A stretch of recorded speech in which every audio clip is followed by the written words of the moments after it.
world of organized crime has captivated the public's imagination for decades, largely due to its blend of secrecy, power struggles, and shocking betrayals. Mob hits, contract killings carried out with icy precision, are often at the center of these clandestine stories, shaping the fate of both small-time enforcers and mighty crime lords. The mystique surrounding these assassinations arises from the dramatic twists and turns that leave entire criminal empires rattled. Vintage newspaper clippings, black and white photographs of notorious figures, and stories whispered in dimly lit back rooms all highlight the long reach and lethal nature of mob influence. Despite law enforcement efforts and the tightening of legal frameworks, these tales still fascinate true crime buffs of every generation. From the Prohibition era that fueled sky-high profits for gangsters to modern-day hits carried out in the digital age, the constant is the raw ambition driving men to eliminate rivals and solidify power. The following 15 infamous mob hits and assassinations mark pivotal moments that redefined not just their own underworld circles, but left ripples throughout history. Cautionary tales of what unchecked power can destroy. The fall of Joe the Boss Masseria, 1931. Joe Masseria was the quintessential old-school mafia leader who reigned over New York's underworld during the volatile Prohibition era. With roots tracing back to Sicily, he allegedly picked up the nickname Joe the Boss by coercing loyalty and exacting brutal punishments on traitors. His domineering style became evident during the infamous Castellamarese War, a bloody conflict sparked by turf disputes and power struggles among New York's budding mob families. At the height of his influence, Maseria controlled vast bootlegging operations, gambling dens, and protection rackets that spanned multiple neighborhoods. The end came suddenly in 1931 at a Coney Island restaurant where Maseria was engaged in a leisurely card game. In a display of betrayal that still echoes through the annals of mob history, his associates, allegedly including the young and cunning Charles Lucky Luciano, conveniently left moments before gunmen stormed in. Shots rang out, leaving Joe the Boss dead and signaling a new era for the Mafia. This key event laid the foundation for the birth of a more structured organization, paving the way for power brokers like Salvatore Maranzano and Luciano to reshape the five families and set the course of organized crime for decades to come. Salvatore Maranzano, 1931. Salvatore Maranzano claimed the title Boss of All Bosses after orchestrating the downfall of Joe Masseria. He introduced innovative organizational structures within the New York Mafia, notably formalizing the five families. Maranzano's goal was to impose order on the often chaotic underworld, though many considered him overly ambitious and strict. His rapid rise to power drew the attention of rival mobsters, especially the forward-thinking Lucky Luciano, who perceived Maranzano's old-fashioned rule as a direct threat to his vision of a modernized syndicate. The dramatic hit that ended Maranzano's reign occurred in 1931, just months after Maseria's demise. In a cunning twist, assassins posing as tax agents made their way into Maranzano's office in Manhattan, eliminating him with chilling efficiency.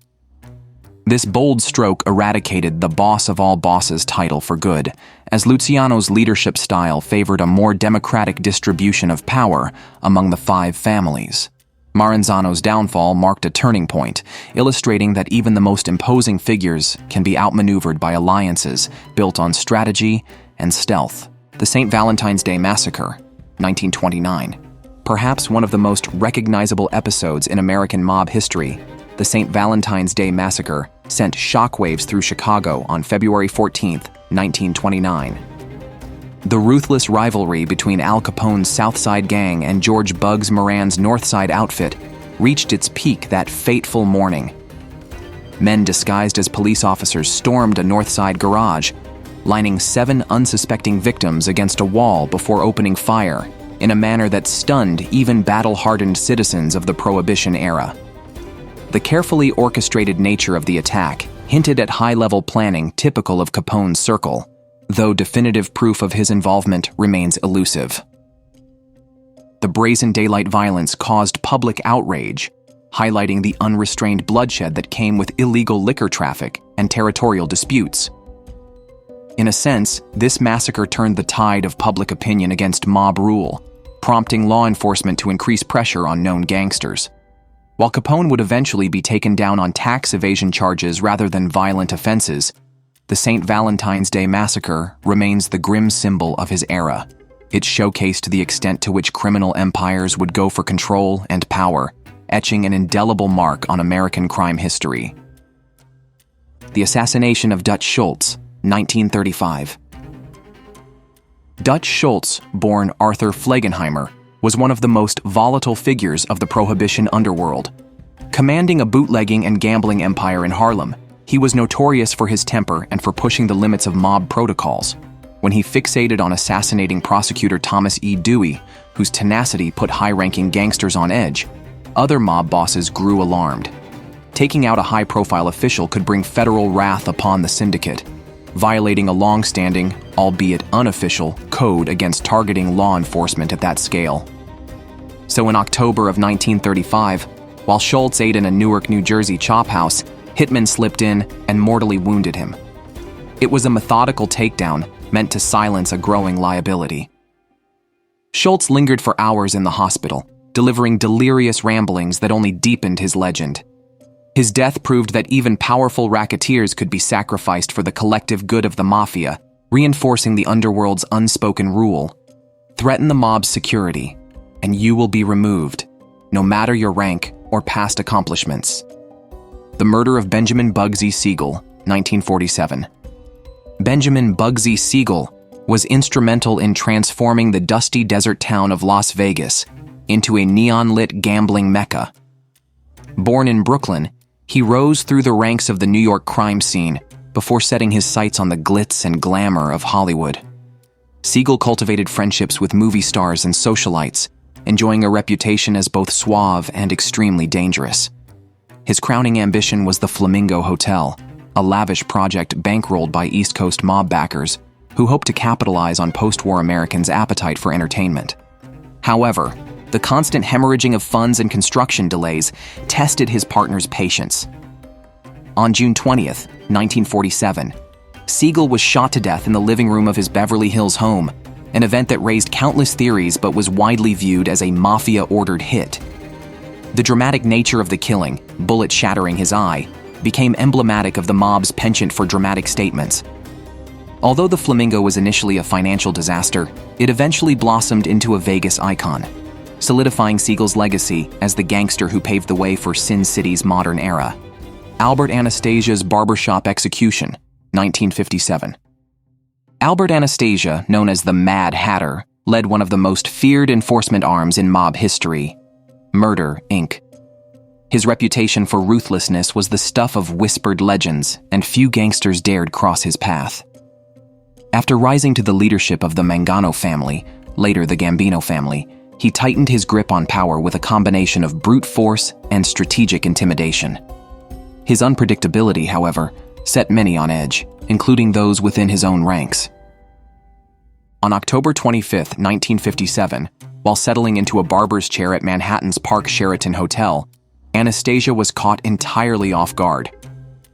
Gunmen silently approached and unleashed a hail of bullets, leaving the infamous boss mortally wounded amidst the scattered towels and mirrors. The stark, bloody scene became an iconic snapshot of the mob's merciless tradition of swift retribution. In the aftermath, Carlo Gambino stepped into the leadership void, shaping the family into one of the most powerful in the country. Anastasia's death served as a chilling reminder that no seat at the top was ever truly secure. The murder of Crazy Joe Gallo, 1972. Joey Crazy Joe Gallo earned his nickname through an unpredictable, sometimes flamboyant nature that even prison time failed to temper. Upon release from incarceration, he embraced an almost philosophical outlook, influenced by the existentialist literature he devoured behind bars. Nevertheless, he returned to the streets determined to carve out a bigger slice of the underworld for himself, threatening well-established crime families. His feud with Joseph Colombo and other New York factions spiraled into dangerous territory, forcing Gallo to watch his back at every turn. In the early hours of April 7, 1972, Gallo was celebrating his 43rd birthday at Umberto's Clam House in Little Italy, surrounded by friends and the lively atmosphere of late-night Manhattan. Unbeknownst to him, hitmen were closing in. Shots rang out in the bustling restaurant, striking Gallo multiple times.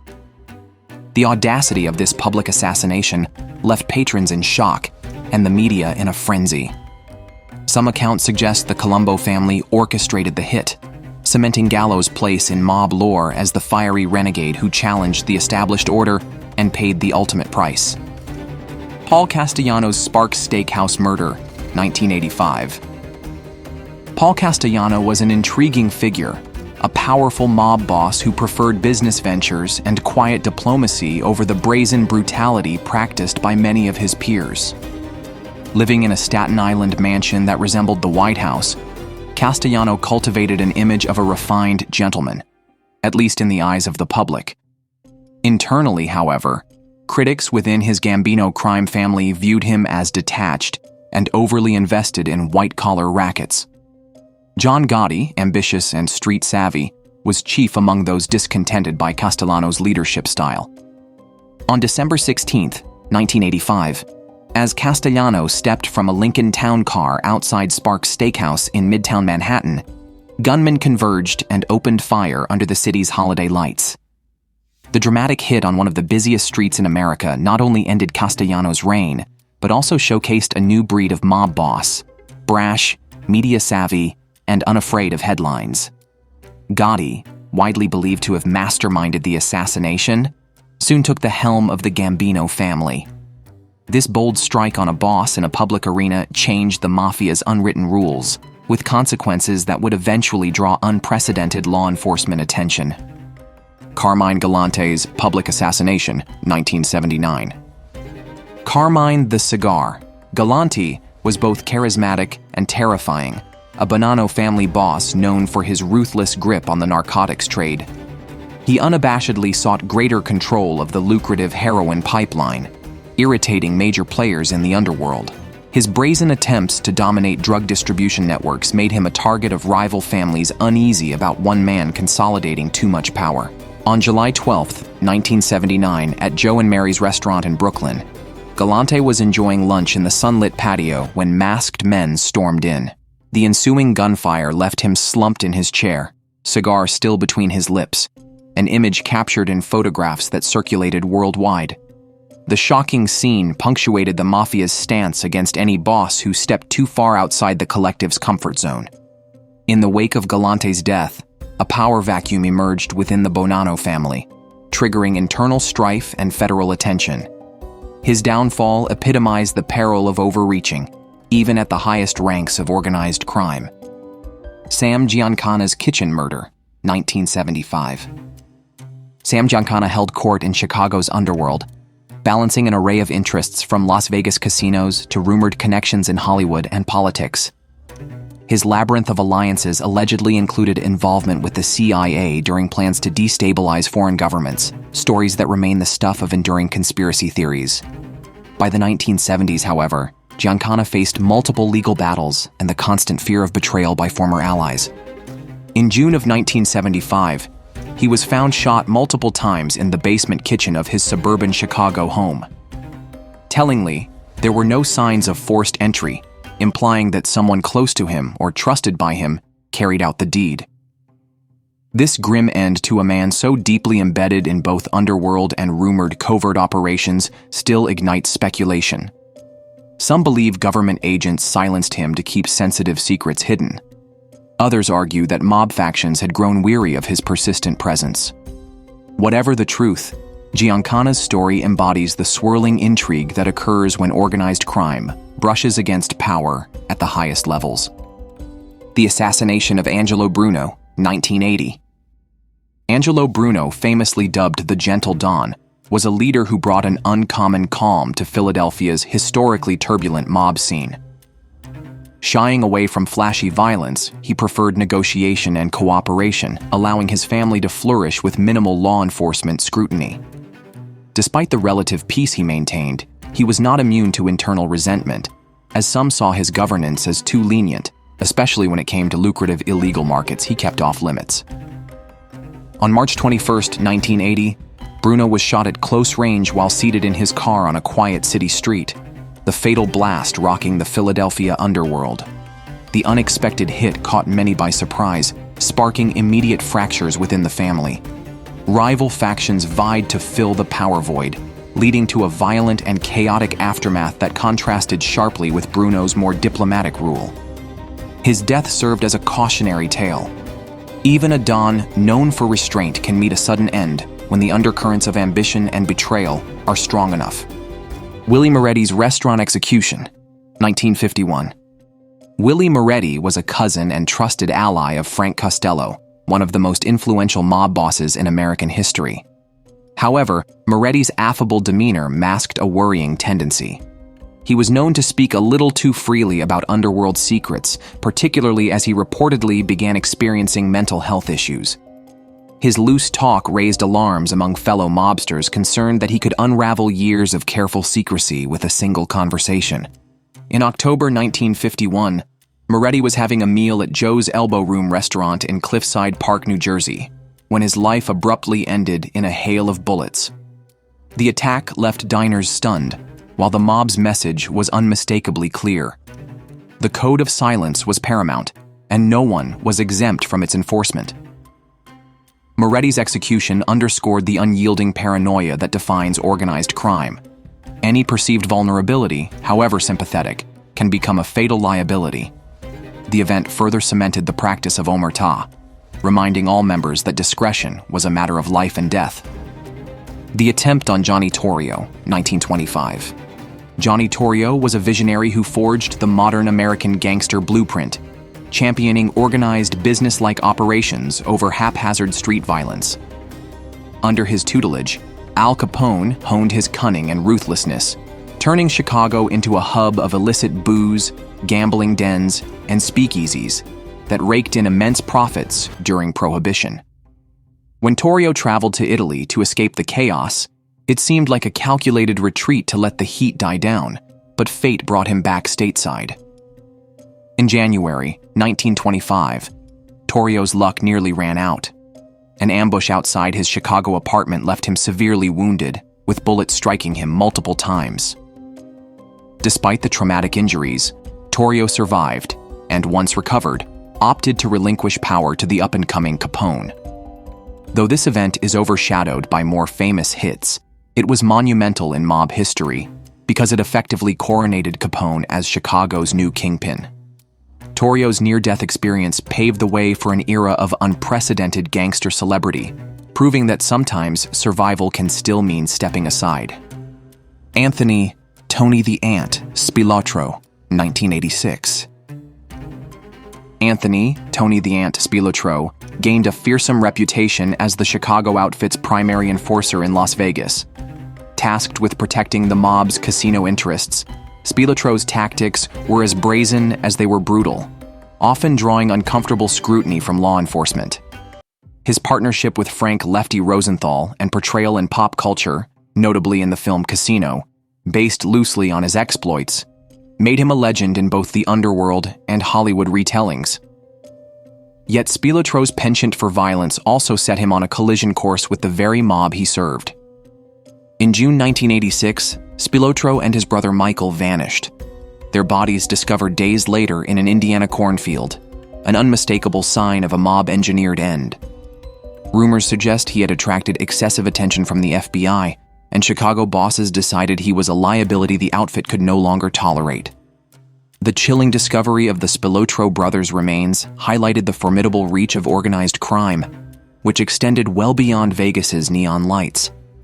This violent finale underscored the Mafia's unwavering code. Any breach of trust or undue notoriety can be met with lethal retribution. The grim finale. The murder of Bobby the Deputy Vernas, 2011. Bobby Vernas, a made man in the Gambino family, navigated the perilous post-90s era of organized crime. With technology granting law enforcement more investigative power, the Mafia was forced to adapt or face extinction. Vernas, nicknamed the Deputy for his staunch loyalty and advisory role, personified a new wave of mobsters attempting to maintain influence in an era dominated by digital surveillance and RICO prosecutions. Regardless of these adaptations, old habits like using violence to address internal disputes died hard. In 2011, Vernus was shot and killed outside a neighborhood bar in Queens, New York, reminding the world that the Mafia's archaic code of enforcement remains alive, even as its overall presence wanes. Though the reasons behind his murder remain partially obscured, suspicions pointed to internal Gambino conflicts or personal vendettas. This modern-day hit, playing out against a backdrop of smartphones and high-tech policing, underscored that while the Mafia's structure and power have changed, its dedication to settling scores in blood endures. It serves as a potent reminder that true crime stories continue to evolve, bridging the distance between bygone prohibition legends and the gritty realities of contemporary organized crime. When pieced together, these infamous mob hits form a tapestry of ambition, betrayal, and loyalty gone awry. Each killing represents a pivot point, an instant in which the dynamics of power shifted dramatically, leaving lasting consequences for both the underworld and society at large. We see how cautionary tales emerge from the ashes of these brutal acts. No kingpin's rule is ever permanent, and alliances are as fragile as the trust that binds them. True crime enthusiasts continue to find endless fascination in these stories, drawn to the high-stakes drama and larger-than-life personalities who dared to wield power in the shadows. In remembering these dark chapters, we are also reminded of the social forces that allow criminal networks to flourish: economic desperation, prohibition laws, and the lure of quick wealth. The continuing legacy of organized crime is evident in modern investigations, Hollywood portrayals, and the persistent curiosity of the public. While immense progress has been made in dismantling these syndicates, the inherent drama of mob hits endures, challenging us to reflect on the undercurrents of human nature that lead to violence and betrayal in pursuit of power.